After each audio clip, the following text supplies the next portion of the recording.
स्वागत है आप सभी लोगों का प्यारे बच्चों। आज हम पढ़ेंगे क्लास 10th फिजिक्स का अगला चैप्टर जो कि है लेंस के बारे में। आज की क्लास होने वाली है लेंस की बेसिक क्लास। इसमें हम छोटी मोटी परिभाषाओं के बारे में, लेंस क्या होता है, उसकी बेसिक इन्फॉर्मेशन, उसकी बेसिक नॉलेज क्या होती है, उन सारी चीज़ों के बारे में हम लोग चर्चा करने वाले हैं। तो आइए स्टार्ट करते हैं बिना किसी देर के। तो पहले हम स्टार्ट करते हैं लेंस की परिभाषा से कि लेंस बोला किसे जाता है। तो अगर आपके पास कोई भी पारदर्शी माध्यम है, पारदर्शी माध्यम का मतलब जिसमें से प्रकाश आर पार हो सकता है, तो ऐसे दो माध्यम आप उठाइए जो कि दोनों कैसे होने चाहिए, ट्रांसपेरेंट होने चाहिए। एक आपने ऐसा ले लिया, एक मान लीजिए आपने ऐसा कांच का टुकड़ा लिया जो सीधा है, इसमें से प्रकाश की किरण आर पार निकल जाती हैं। एक आपके पास कांच का टुकड़ा ऐसा है जो घुमा हुआ है, ठीक है, थोड़ा सा घुमावदार है, मगर उसमें से भी प्रकाश की किरणें आर पार निकल जा रही है क्योंकि वो कांच का टुकड़ा है। यदि उन दोनों को आपने आपस में मिला दिया, ठीक है, तो उससे जो सिस्टम बनेगा या जो बनता है उसी को हम लोग लेंस बोलते हैं। इसी को परिभाषा के रूप में कहा गया है कि यदि ऐसे पारदर्शी माध्यम जो दो पृष्ठों के घिरने से बनता है या जो दो पृष्ठों से घिरा होता है उसे हम लेंस बोलते हैं।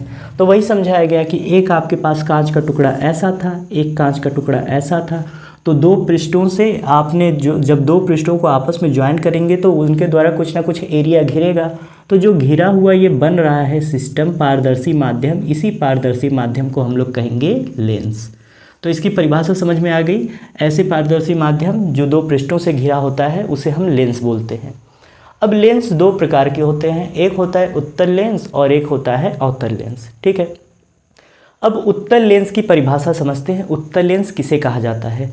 तो उत्तल लेंस आप कहेंगे कि ऐसा लेंस जो किनारे किनारे पर पतला होता है मगर बीच में मोटा होता है, उसे हम लोग उत्तल लेंस कहते हैं। आपने समझ ली परिभाषा। उत्तल लेंस क्या होता है कि ऐसा लेंस जो बीच में मोटा होता है और किनारे किनारे पर पतला होता है उसे हम उत्तल लेंस कहते हैं। अब ये दिखता कैसा है? तो ये कुछ इस तरह का दिखता है। आप ऐसे समझ सकते हैं कि ये लेंस कैसा आपको दिखेगा, इस तरह का, ठीक है, कि दो उभरे हुए, आपने उत्तल दर्पण पढ़ा था ना, ऐसा दर्पण जिसका परावर्तक पृष्ठ उठा हुआ होता है तो उसी को उत्तल कहते हैं। तो अब ये दर्पण की जगह कांच ले लिया आपने, दो उत्तल कांचों को जब आपस में मिला देते हैं तो बनता है उत्तल दर्पण, ठीक है, सॉरी उत्तल लेंस, ठीक। अब ये उत्तल लेंस बन गया। आप देख रहे हैं कि ये वाला भाग भी उभरा हुआ है, ये वाला भाग भी उभरा हुआ है, तो बीच में क्या है, इसकी चौड़ाई ज़्यादा है यानी मोटा अधिक है, और किनारे देखेंगे लास्ट में तो ये क्या आपको दिख रहा है, चौड़ाई कम है, यानी जहाँ पर चौड़ाई कम होती है उसे हम पतला बोलते हैं, जहाँ पर चौड़ाई ज़्यादा होती है उसे मोटा बोलते हैं। तो इसी के आधार पर इसकी परिभाषा दे दी गई है कि ऐसा, आप बस फिगर याद रखिए, आपको फिगर याद है तो आप उसकी डेफिनेशन ऐसे ही बोल देंगे। उत्तल लेंस कैसा दिखता है, इस तरह का दिखता है, बीच में मोटा है और किनारे पर क्या है, पतला है। तो ऐसा लेंस जो किनारे पर पतला होता है, बीच में मोटा होता है, उसे हम उत्तल लेंस बोलते हैं। अब उत्तल लेंस तीन प्रकार के होते हैं। एक होता है उभयोत्तल, एक होता है अवतलोत्तल, तीसरा होता है समतलोत्तल, ठीक बच्चों। इसकी परिभाषाएं बहुत ही आसान है, बहुत ही सरल है। नाम के आधार पर इनकी परिभाषाएं दी गई हैं, यानी नाम को आपने पकड़ लिया तो परिभाषा रटने की ज़रूरत नहीं है। उभय का मतलब होता है दोनों, ठीक है। संस्कृत में आप या हिंदी में देखेंगे तो उभय का अर्थ होता है दोनों, ठीक है। तो दोनों कैसे हैं, उत्तल हैं, ठीक है, दोनों कैसे हैं, उत्तल हैं।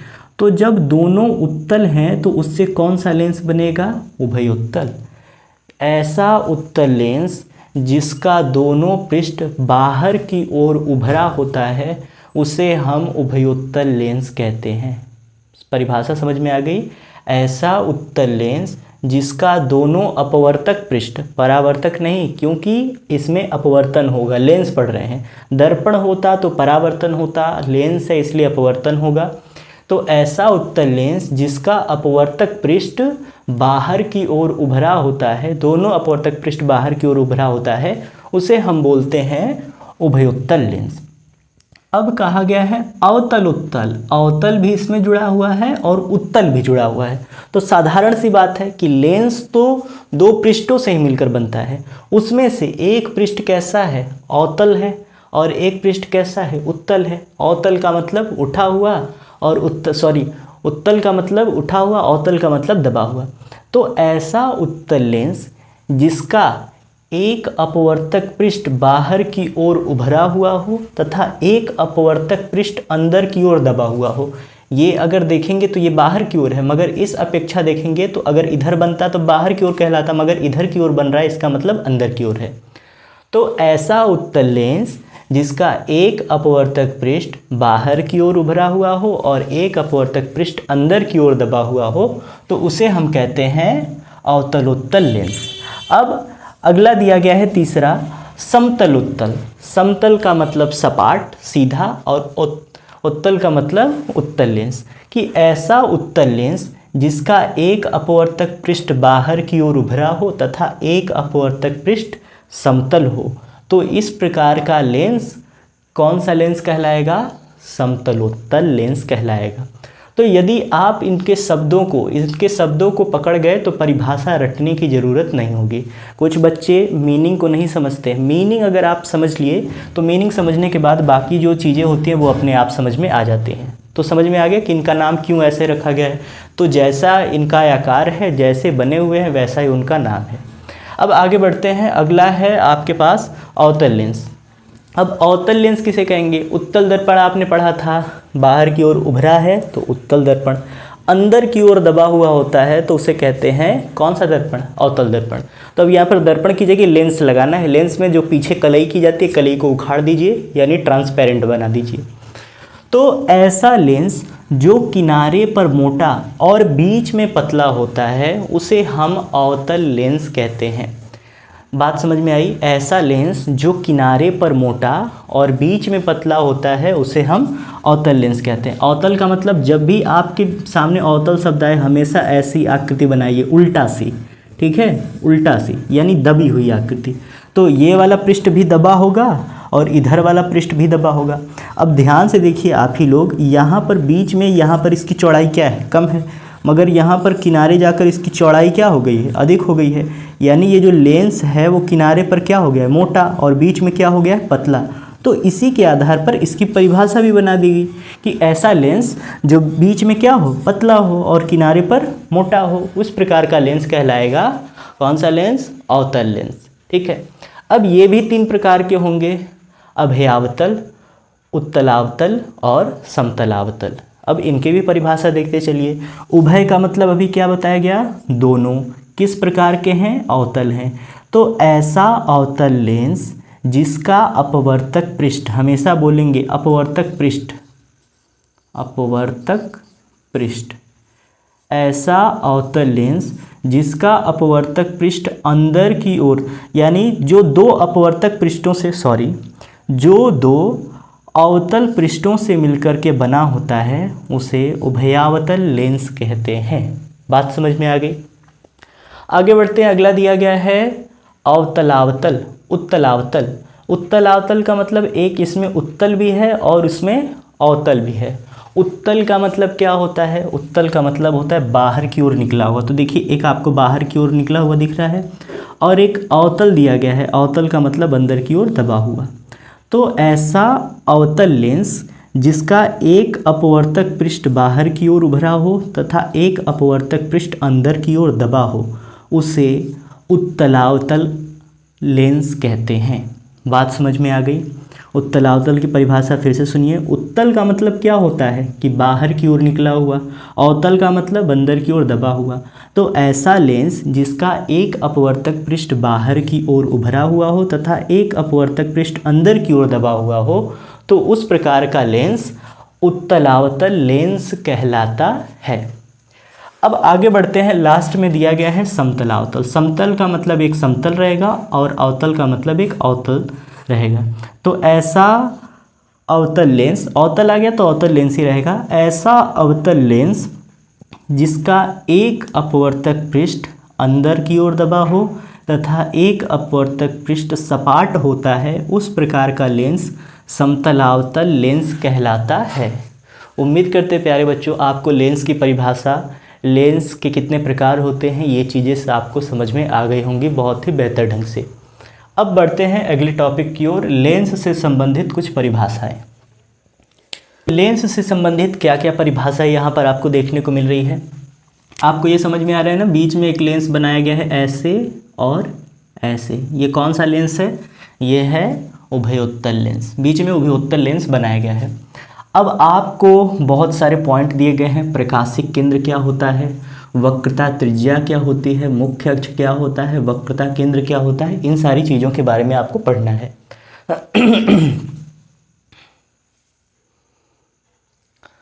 तो प्यारे बच्चों, कोई भी लेंस होता है वो दो गोलीय पृष्ठों से मिलकर बना होगा। आप देख रहे हैं जितने भी लेंस बने हैं उसमें दो गोलीय पृष्ठ आपको चाहिए थे, ठीक है।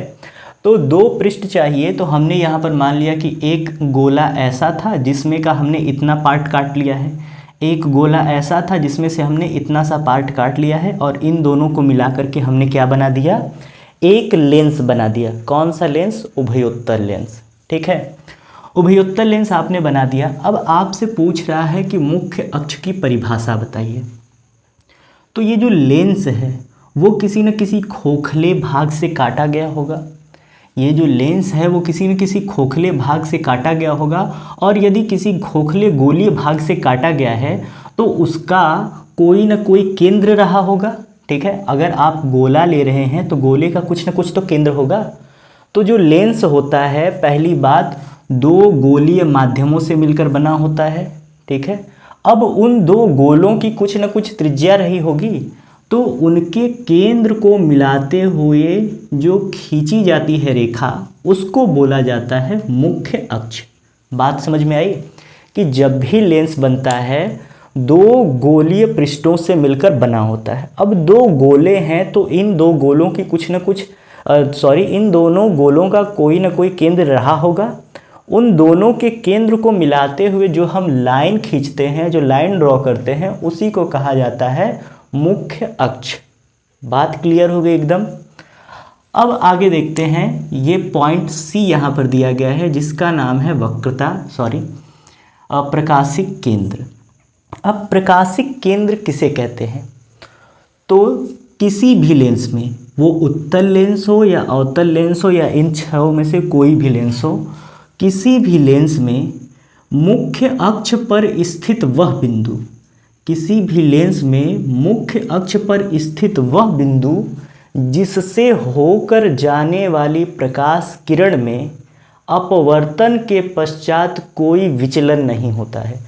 आप जानते हैं जब हम लेंस का प्रयोग करते हैं तो यहाँ पर आप देख सकते हैं कि या तो वो प्रकाश की किरणों को फैला देता है या तो एक ही बिंदु पर उसे एकत्रित कर देता है, ठीक है। यानी प्रकाश किरणों में विचलन तो होता है, कहीं ना कहीं मुड़ेंगी जरूर, मगर लेंस के अंदर एक ऐसा भी पॉइंट होता है, अगर वहाँ से होकर के प्रकाश जाता है तो उसमें किसी भी प्रकार का रिफ्रैक्शन नहीं होता है, किसी भी प्रकार का अपवर्तन नहीं होता है, तो उस बिंदु को बोला जाता है प्रकाशिक केंद्र। लेंस के मुख्य अक्ष पर स्थित वह बिंदु जिससे होकर जाने वाली प्रकाश किरण में किसी प्रकार का विचलन नहीं होता है, उस बिंदु को प्रकाशिक केंद्र कहा जाता है। बात समझ में आ गई। अब आपने देख लिया मुख्य अक्ष की परिभाषा को, आपने देख लिया प्रकाशिक केंद्र की परिभाषा को।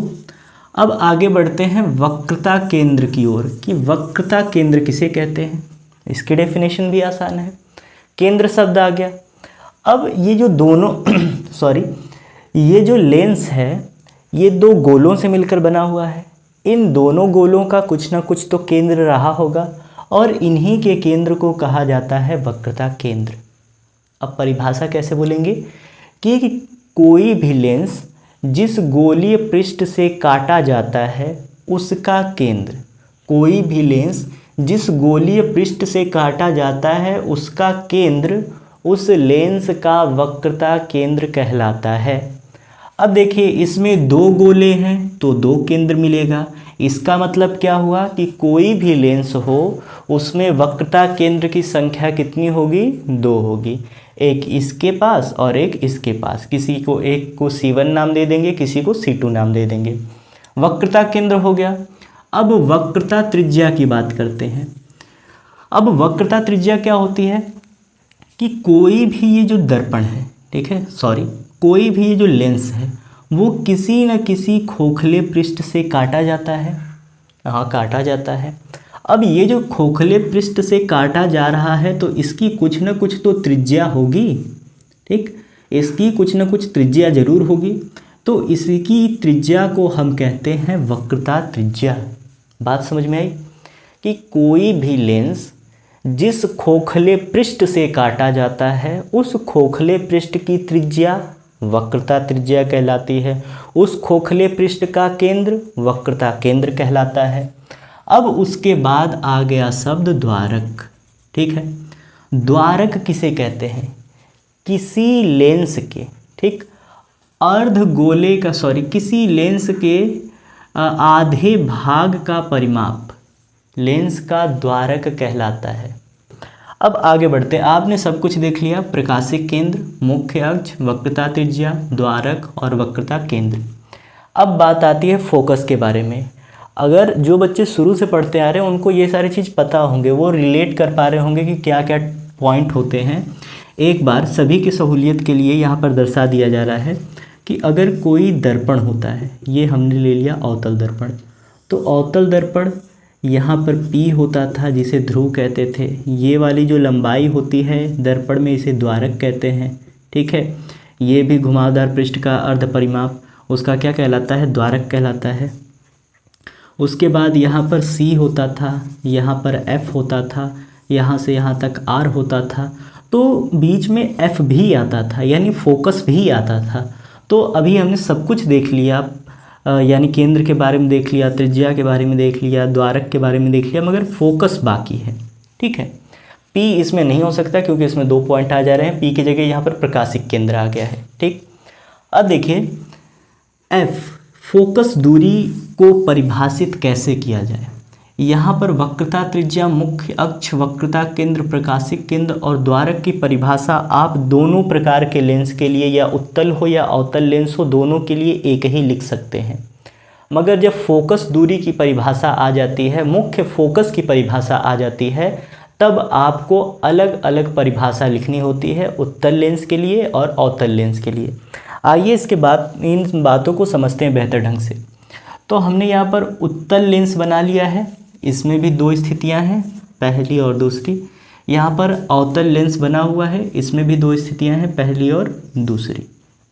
अब जैसे इनके पास 2 त्रिज्याएं थी, R1 था, R2 था, 2 वक्रता त्रिज्याएं हैं, 2 वक्रता केंद्र भी हैं, C1 है, C2 है। उसी तरह 2 फोकस भी होंगे, F1 और F2। वो उत्तल लेंस हो या अवतल लेंस हो, सभी में कितने फोकस पाए जाएंगे? 2 फोकस पाए जाएंगे, और दोनों फोकस की परिभाषा अलग अलग होती है। अब देखिए, पहले हम लोग समझने वाले हैं उत्तल लेंस के बारे में। अब उत्तल लेंस का प्रथम फोकस किसे कहा जाता है? F1 का मतलब प्रथम फोकस।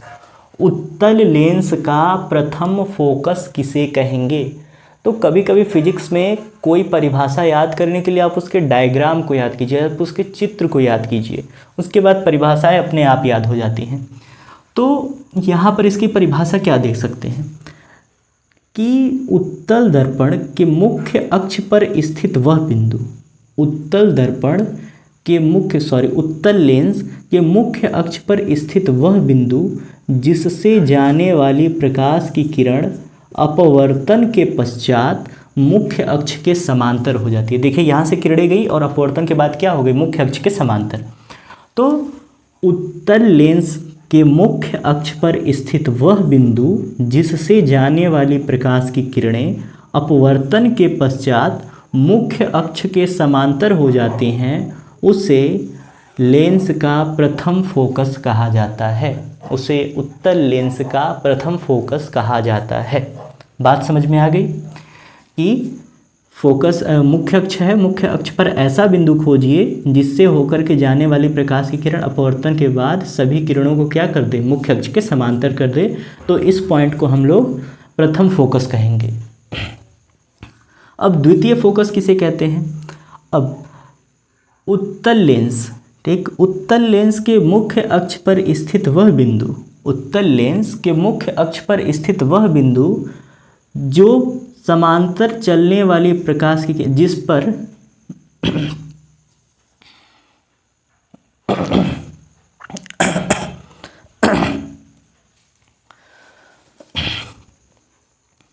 अब बात करते हैं हम लोग द्वितीय फोकस के बारे में।